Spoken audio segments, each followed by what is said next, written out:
In this video, we're going to go through the basic components of a refrigeration system.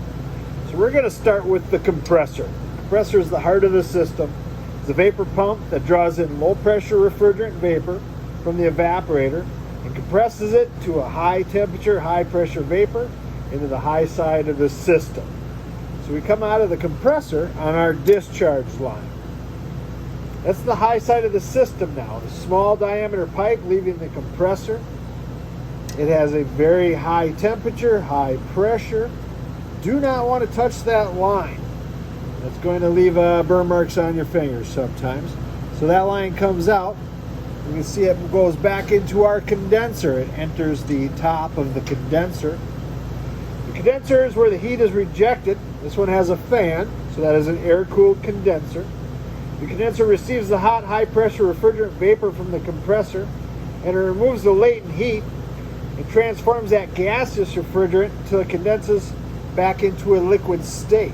So we're entering here high pressure, high temperature vapor. It runs through our condenser. We're removing that latent heat.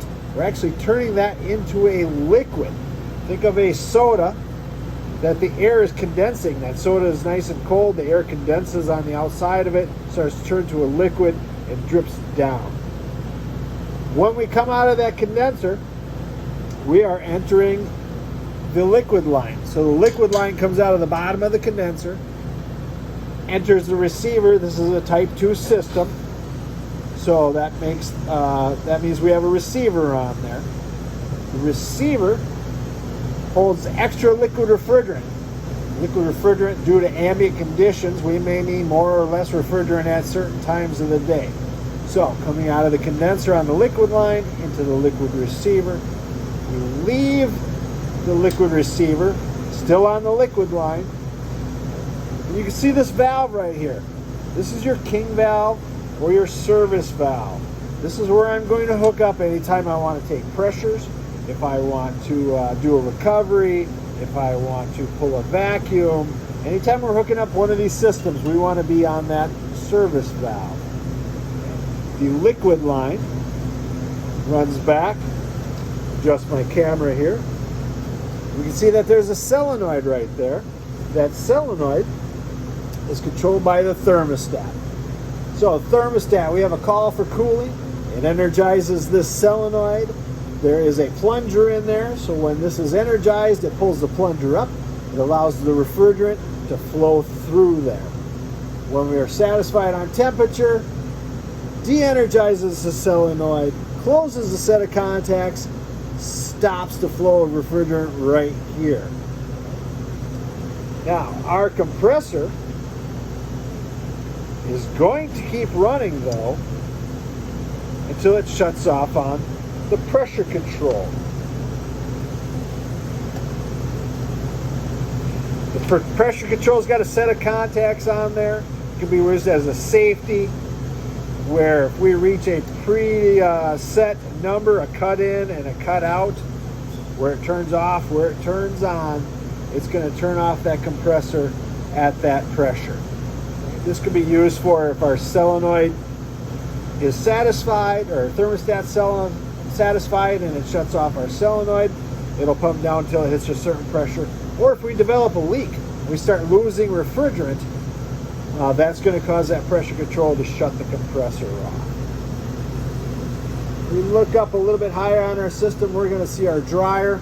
Our dryer is going to remove any moisture in the system, any debris that might get in there from, maybe there's some metal debris in there from not when the pipe was reamed. Maybe there's some debris in there from when we were brazing. Above the dryer, we have a sight glass. That sight glass is our little window into the unit. So I can peek in there.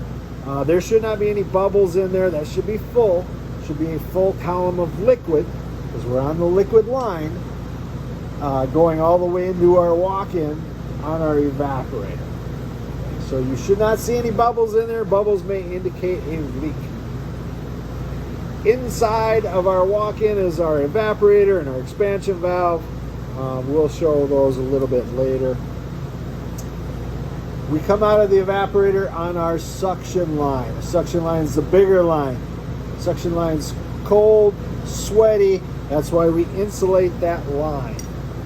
So liquid line's a little smaller, suction line is bigger and insulated. That's a quick and easy way to identify how to figure out which one is the suction, which one is the liquid. When we're coming back on our suction line, that should be vapor. Our compressor cannot pump liquid. Bad things happen if the compressor tries to pump liquid. So as we come back on that suction line, we come around to our compressor. We should be all vapor at this point. Low temperature, low pressure vapor. So, discharge line coming out of our compressor, high pressure, high temperature. The liquid line coming out of our condenser, high pressure, medium temperature. It should be, if you grab onto that, that should feel slightly above ambient. And our suction line, cold, sweaty, insulated. You see that our suction line comes back, and that is going to be a vapor. So those are just some quick components on a refrigeration system.